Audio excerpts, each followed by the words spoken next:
Hello, beautiful friends. It's Erica here to talk about the new moon we have on March 2nd in the sign of Pisces. We're going to be looking at the overall themes of this particular new moon, some do's and don'ts about how to leverage this energy. And remember, new moon energy is good for a few days before and a few days after, but this reading will encompass the period up until the full moon happening, I believe, on around the 18th of March, maybe 16th. Don't quote me on that. So we're gonna see what some of these themes are. Also, if you guys haven't seen, I did start a brand new channel aimed at understanding what healthy masculine energy is and why it's needed in the world. If you want to check it out, I will link it down below in the description box, and there will be an extended for those of you interested, where we're going to look at go through an actual new moon intention ritual specific to how it will impact our actions and what we need to do, and then also our emotions. So we're going to start out by looking at the themes of this new moon in Pisces. When I was connecting before turning the camera on, I was feeling a very light, buoyant, joyous energy. And that's the best way I could use to describe it. So here we have, starting off, the word pray. And what I'm getting from this right away is that this is a new moon not to let pass by you without doing something intentional to connect to spirit, to the divine. And let's read what's on the back. It says, I'm open and receptive to the power of grace in my life now, and I ask to be shown clear examples of how this energy is operating in my life. So, again, many of you may be desiring a deeper connection, a more active connection with your guides, with the universe, and this would be a really good new moon to do that. Let me actually add to this. And here we're getting friendship. Seeking out your soul family, surround yourself with positive people, spend some more time socializing. I do feel like, especially with the Pisces energy, you know, Pisces is a water sign. It's about emotions, it's about intuition, and I feel like many of you have been breaking away from old relationships, old friendships, even old paradigms when it comes to who you want to spend time with. So if you've been feeling sort of lonely or feeling like you don't really fit or belong anywhere, because Lord knows the world is crazy divided deliberately at the moment, I feel like this will be a new moon if you want to get out and have some fun and meet new people. Definitely a good time to do that. Let's get another card for the theme of this Pisces new moon. And here we have overcoming difficulties. The worst is now behind you and you are surmounting any previous challenges. So there we have it. It's this energy of it's time to get out and live life again. And remember, Pisces is the final sign in the zodiac. So, you know, the new zodiac year begins with the sign of Aries here in the third week of March, you know, after the full moon. And so there is this energy of culminating a massive cycle. So if you're feeling the feels, you're feeling the emotions, and you're ready to start anew,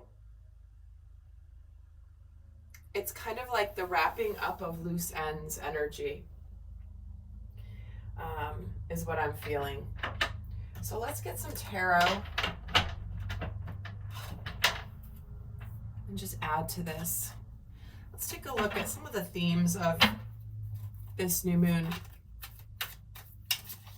So what's in the process of manifesting from previous new moons? Okay, see, it's time.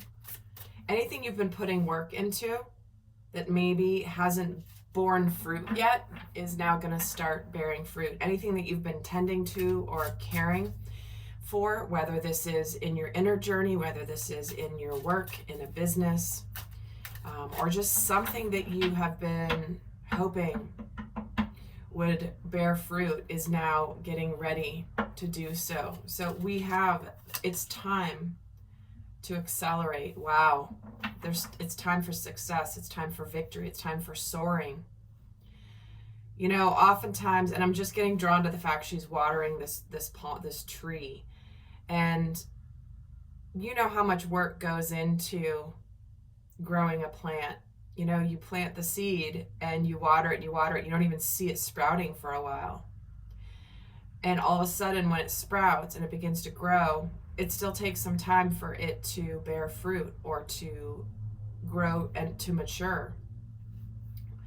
But with both of these cards here, it's like things are getting ready to hit and to take off. Anything that's been stressing you out. You know, many of you have been facing the anxieties and the fears that success is never going to come. And some of you have been even dealing with almost sabotaging self because you think it's never going to succeed. But it looks like it's going to. See, you're moving on from the stress, the Six of Swords energy. So there we have it. I think things are looking brighter. Things are looking better. I think things are going to continue to look better. Because I feel like success that you have been waiting for is getting ready to hit. So what's this a good new moon to do? What's good to do around this new moon? What is this particular new moon good for? Three of Swords, Eight of Pentacles, King of Swords.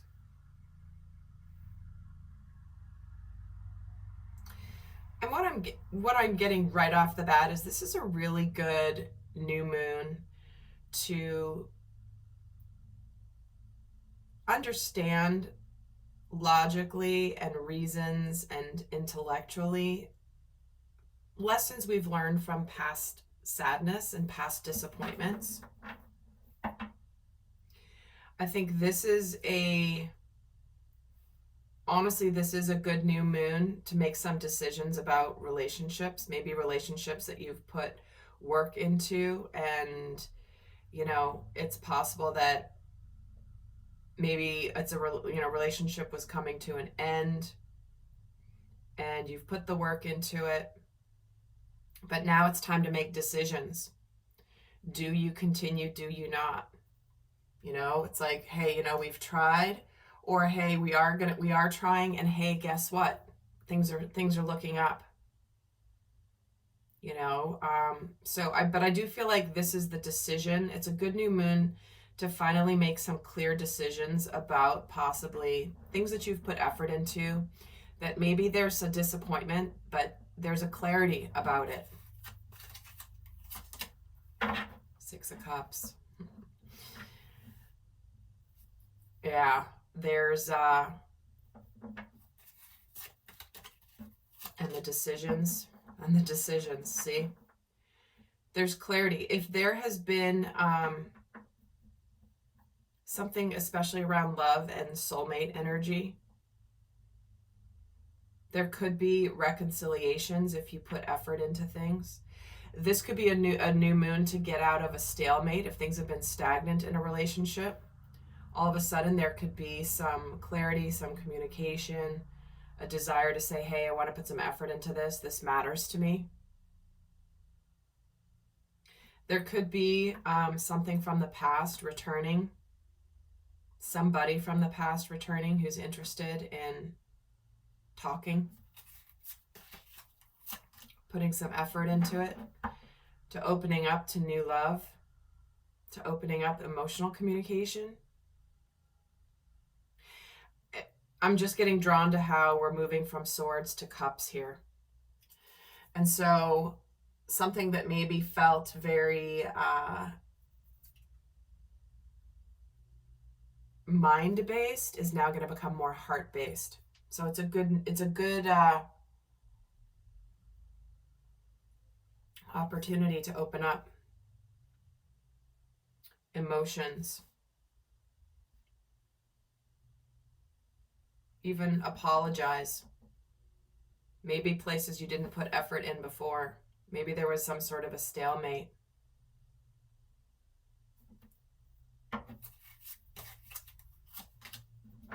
Seven of Swords. Yeah, it's clarity over where you've been living in an illusion, or maybe where you've been hiding things, hiding your emotions. For somebody, this could be a new moon where people reveal hidden emotions for people. It's like they've been keeping that sword of truth behind their back. And they're like, no, I don't have this sword right here. No, what are you talking about? Oh no, I don't have feelings for you. Well, this tells me it's potentially untrue. So let's look at what not to do with this particular new moon energy. What's something to avoid doing around this new moon? What should we not do around this new moon?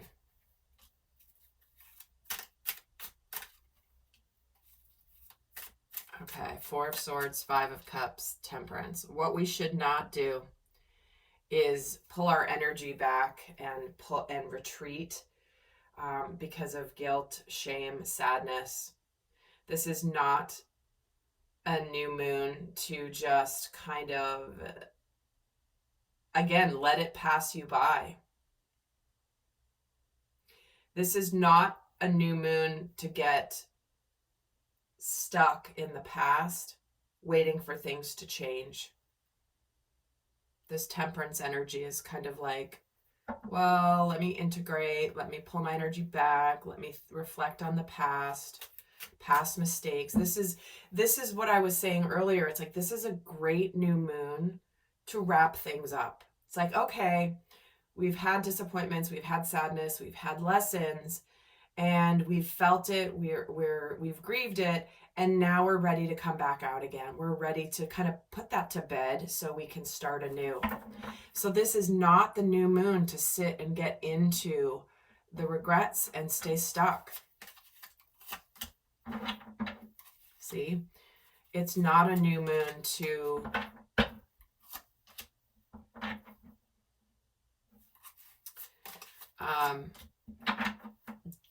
be indecisive, right?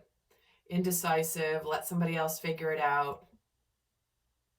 This is not a new moon to necessarily initiate a healing process, because I feel like the universe is asking us all to begin moving forward. Let's not stay stuck in the past. Let's not be indecisive. It's like, I'm getting this image of life wanting to grab you by the hand and saying, come on, let's go. And people resisting, like, no, I don't want to go. I don't want to go. I don't want to leave. But it's like life is calling you to move forward with passion, with gusto. It's not a new moon to ignore and to stay stagnant and to stay stuck in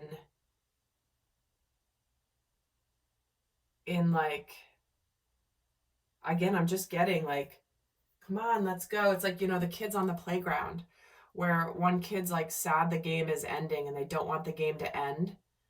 And all the other kids are like, come on over here. We've got this great fun game. Let's go, let's go. And they're trying to bring their friend with them. And that friend's really sad and pouty because they don't want to play that game with that person anymore. That's kind of the vibe I'm getting. So what could interfere with it? What could potentially interfere with leveraging this powerful new moon for setting attention? So what could potentially interfere with this new moon being leveraged? The World and the Wheel of Fortune. Look at that. Cycles.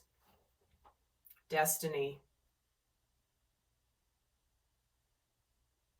These are two cards of completion, right? This is the end of the major arcana. This is the twist of fate. What could interfere is not putting an end to things, not putting an end, not seeing the meaning behind the journey. It's like, again, I'm getting this vibe of like, your life is waiting for you. Your life is waiting for you. Can you just come along? There's so much beautiful ahead of you. No matter what you're leaving behind, no matter what sadness or guilt, shame, old things that you want to let go of, like whatever you're leaving behind, life is calling you. And the only thing that can really interfere with this is not seeing the meaning behind it, because the world is all about the enlightenment that comes at the end of a major cycle. It's like, wow, I finally now see the light. I see what why I went through everything I went through. And the Empress, see what I mean? Your beautiful, abundant new life awaits. And this is what could interfere, is where it's like,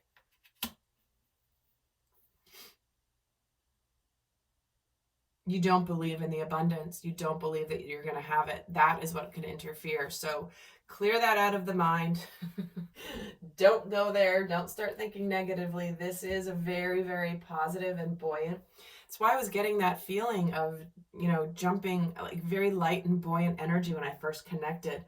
So we're going to head over to the extended, and we're going to do a new moon intention ritual that you can do for yourself as well, but I'm going to do it specific to what this particular new moon is good relating to, what actions to take more specifically around this new moon, and how this new moon can shift us emotionally. That will be in the extended, but for those of you not going to the extended, I'm going to leave you with a guidance message. What is the best guidance for this new moon in Pisces energy? Is the best guidance for this Pisces new moon energy? A powerful move. Look at that. I'll read from this book. This is about confidence. This is about determination. This is about will, because this is the solar plexus chakra. It says, okay, the key concepts are action, movement with a purpose, effort, putting into motion your intention, making choices from an empowered and thoughtful place, positive change, right? Isn't that what I was just talking about?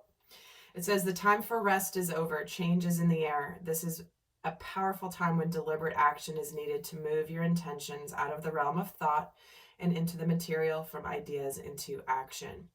How do you approach your relationship to the invisible world as it influences the visible? Do you see the relationship? Do you recognize yourself as a unique, whole, and worthy being who has a special place in the world, whose offerings are valuable, and whose life has meaning? You are a mighty co-creator, so step into that power and see your intentions manifest in the world. Real positive change is possible when you make choices from an authentic sense of self and take a conscious step towards your dreams. It's just like what I was saying. You don't want to let this new moon pass you by. It says to take steps towards your intended experience. And of course, it's all about intentions. That's what new moons are about. Start first with the way you think. Let curiosity be the focus now, and display a willingness to discover new things instead of confirming your past expectations, right? Your past, the reflecting on the past.